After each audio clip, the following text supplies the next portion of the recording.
everybody, it's the Universal Critic. I talk about whatever I want, whenever I want. And today I'm talking about the adaptation of the best-selling novel, Life of Pi. Let me answer your first question. No, I didn't see it in 3D. I wanted to, but I couldn't because I saw it with a friend who can't watch 3D movies, so that killed that. But from what I saw in the movie, it looked like it would have been really good in 3D. Like, the visuals in this movie, just overall, even without the 3D, are just beautiful. Especially the CGI animals. Well, first I should talk about what this movie's about exactly. Well, basically it's about a young Indian boy named Pi who, when he's a teenager, gets shipwrecked in the middle of the ocean with a Bengal tiger. Yeah, judging by that premise, this could either be an interesting expose on a visually striking and thought-provoking expose on the relationship between man and nature and between man and God, or a low-class British comedy. Thankfully, it's the first one. But that also has some problems, which I'll get to later. So, how are the effects? Like I said, they're simply beautiful. The cinematography is beautiful, especially even the CGI, which is... I mean, I don't mind CGI, but I don't love it either. I have mixed feelings about it, but the CGI in this movie was great, especially the tiger. And the animals in general. I couldn't tell which shots were CGI for the most part and which ones were real animals. They're that good. They don't look like effects anymore. They just look real. So yeah, and I told you what, but I do have some...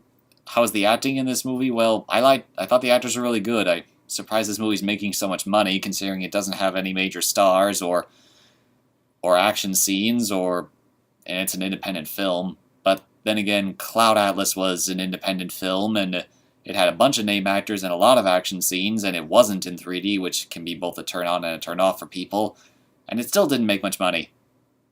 Seriously, go see Cloud Atlas if you ever have the chance. I'm getting out topic. Talk about Life of Pi. So yeah, Life of Pi, the visuals are spectacular, and the acting is pretty good, and I kind of like that they didn't get major stars for this movie, because they look more like real people. You know, major stars can be good, but they can also be a little distracting at times. But I did have some issues with this movie, as I don't saying it's a bad movie. I liked it, but I thought there are a few problems that I have that other people might not have that keep it from being great. For one thing, the story about the boy shipwrecked in the middle of the ocean with a tiger, it's told as a flashback. Yeah, way to ruin the suspense, movie. Yeah, so yeah, you know how it's going to end already.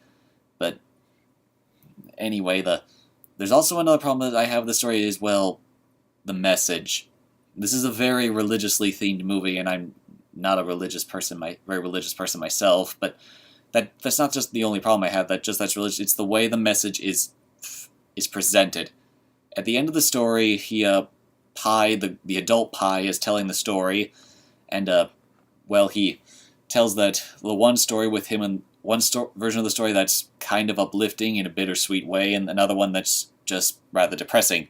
And he tells the guy he's talking to either no one can know which story is true, which you prefer, and he picks the more uplifting one. And he said, because it's a better story.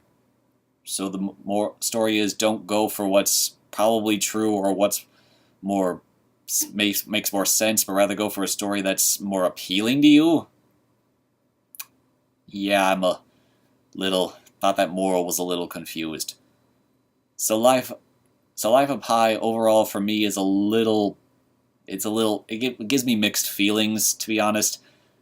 I haven't read the book. I'm just going to acknowledge that, but I don't think I will, but overall I'm glad I saw the movie. The message might leave a bit of a bad taste in your mouth, but overall, if you're looking for but the scenes with a Pi on the boat, and just like, if you took out the questionable moral, I would very much enjoy this movie, but as it is, it's pretty good, but not great. But if you want to see it, go see it. I highly recommend it, if only for the visuals on their own. The visuals themselves and the scenes with Pi and the tiger in the ocean, him surviving, are very good. In fact, I wish this movie was... like I said, there's a few flaws of this movie that keep me from loving it. But I recommend you see it, just for the sheer spectacle of it, and maybe you will like the message. Maybe that's just me. I don't know. Just go out and see it for yourself. I'm the Universal Critic. I talk about whatever I want, whenever I want. Goodbye. It's deep.